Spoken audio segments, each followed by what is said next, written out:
Hi friends, அன்றைக்கி ஒரு நாள் பார்த்தீங்கன்னா எங்கள் ஊரில் பயங்கர மழை. காலையிலேருந்தே மழை பெஞ்சிக்கிட்டே இருந்துச்சு. ஆக்சுவலாக நைட் ஃபுல்லாக பெஞ்சு இடையில விட்டு திருப்பியுமே காலையிலேருந்து பெஞ்சிக்கிட்டு இருந்துச்சு. நான் தூங்கி எழுத்துலேருந்து பார்த்துட்டே இருந்தேன். மழை பயங்கரமாக பெஞ்சிச்சு. பெஞ்ச மழையில் எல்லா செடியுமே தலைகீழ கவுழ்ந்து கிடந்துச்சு. அதில் முக்கியமாக அந்த கருவேப்பிலை செடி பார்த்திங்களா, அந்த கருவேப்பிலை மரமே அப்படி வெயிட் தாங்காமல் இலையெல்லாம் நிறைய இருக்கிறனால குடிஞ்சிட்டு கிடக்குது. அதுக்கப்புறம் நான் எங்கள் வீட்டில் இந்த லெமன் செடி வச்சு கிட்டத்தட்ட 3 வருஷம் ஆச்சு.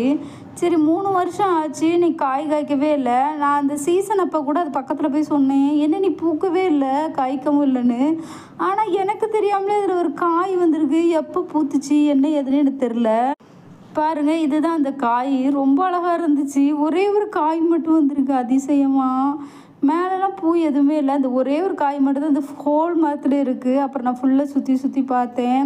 சரி, இது பழுத்த உடனே நம்ம கோயிலுக்கு தான் வைக்கணும், ஃபஸ்ட்டு பழம் இல்லையா லெமன், அதனால் கோயிலுக்கு வைக்கணும் அப்படின்னு. மழையில் பாருங்கள் அந்த ட்ராப்ஸ்லாம் இவ்வளோ அழகாக தெரியுதுன்ட்டு. வேறு எந்த காயுமே அது காய்க்கல, அந்த ஒரே ஒரு காய் காய்ச்சிருக்கு. ரொம்பவே சந்தோஷமாக இருந்துச்சு. அதுக்கப்புறம் பார்த்திங்கன்னா அந்த மிளகா செடி ஏற்கனவே நான் பிரித்து நட்டுனேன், அந்த செடி தான். அதுக்கப்புறம் மல்லிகைப்பூவுமே ஒரு 3 பூ பூத்துருந்துச்சு. ஸோ அதையுமே பறித்து நம்ம தலையில் வச்சாச்சு. அன்னைக்கு நல்ல ஒரு வாசமாக இருந்துச்சு மல்லிகைப்பூ. மல்லிகைப்பூ இப்போ சீசன், அதனால தான் பூக்குது, இல்லைன்னா பூக்காது. அதுக்கப்புறம் அவ்வளோதான் ஃப்ரெண்ட்ஸ். வீடியோ பிடிச்சிருந்தா மறக்காமல் லைக் பண்ணி சப்ஸ்கிரைப் பண்ணிக்காங்க. அடுத்த வீடியோவில் பார்க்கலாம். பாய், see you.